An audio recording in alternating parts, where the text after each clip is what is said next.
Olá pessoal, tudo bom? Professor Paulo Vitor aqui novamente para mais uma videoaula, né? Mais uma aula remota. E para dar continuidade ao nosso conteúdo, a gente vai ficar ainda no capítulo 3, né? Que é o nosso do material didático, do livro didático de vocês. Então, nosso objeto de conhecimento dessa semana é a Ásia, e nela nós vamos ver a economia do continente, a Índia e o Japão. Então, nós vamos abordar principalmente esses três tópicos para essa semana, do conteúdo dessa semana. Então, a primeira coisa que a gente tem que ver é a economia asiática.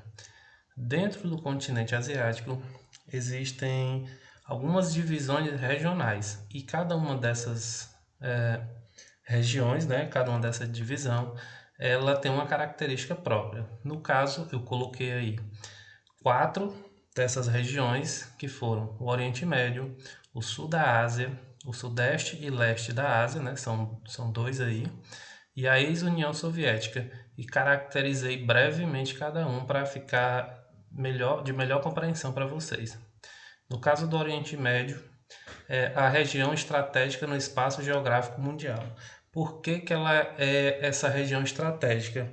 Porque o Oriente Médio ele fica entre a África e a Europa. Então é uma região muito utilizada para escoar a produção, principalmente a escoar a produção de petróleo, onde essa região do Oriente Médio ela é muito forte nesse setor. Já no sul da Ásia, destacam seus gêneros agrícolas, como milho, arroz, trigo, algodão, chá e outros.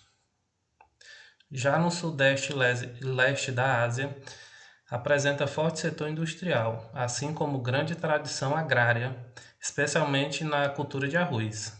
E na antiga União Soviética, é o crescimento econômico impulsionado pelas exportações de gás, petróleo, carvão mineral e ferro. Então, se vocês observarem bem, essas quatro regiões da Ásia, elas são bastante diversificadas, né? Nenhuma apresenta a mesma característica do que a outra. Então, cada um é responsável por um setor na economia, o que dinamiza bastante esse continente. Então, como eu falei agora, a Ásia ela é dividida, né, regionalmente em alguns setores. No livro de vocês, lá na página 101, vai ter um mapa bem parecido com esse, com essas divisões regionais.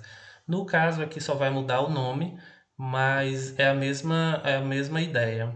No caso da Ásia Setentrional, no mapa de vocês vai ter a ex-União Soviética juntamente com a Ásia Central. E assim por diante, né? Oriente Médio, Ásia Meridional, que é o norte, o Sudeste Asiático e o Extremo Oriente. No que diz respeito à Índia, eu pontuei algumas características importantes, né, que dinamizam esse país. A primeira, a economia da Índia ela é pautada na substituição de importações. O que é isso?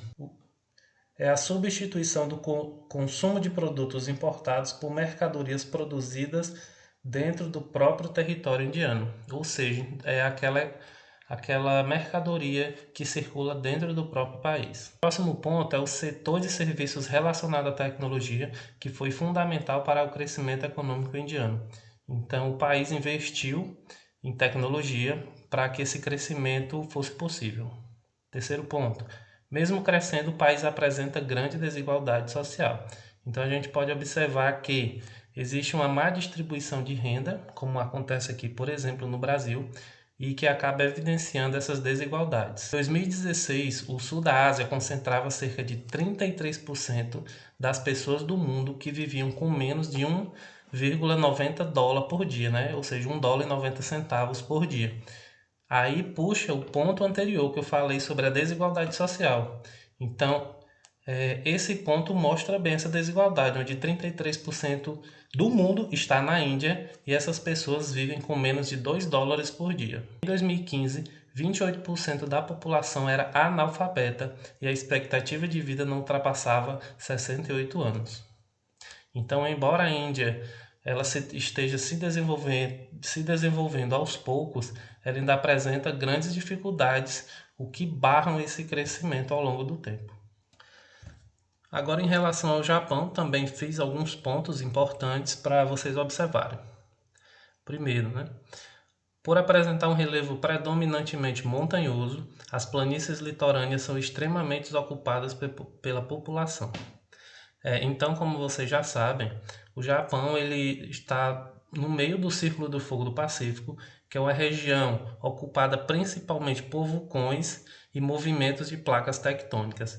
Então, o território japonês é um território bastante montanhoso.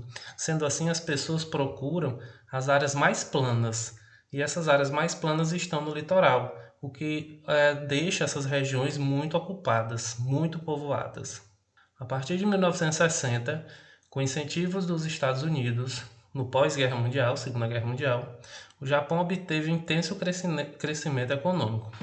Isso se deu, uma curiosidade bastante interessante, que o Japão ele sofreu grandes perdas durante a guerra e o seu maior inimigo, por incrível que pareça, foi os Estados Unidos, que lançou as tão famosas bombas de Hiroshima e Nagasaki, que matou milhares de pessoas.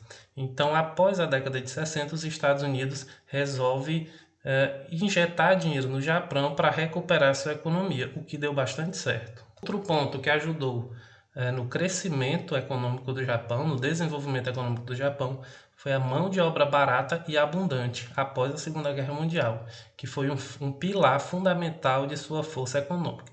Então, o Japão tinha muitos trabalhadores e esses trabalhadores possuíam uma mão de obra bastante barata na época.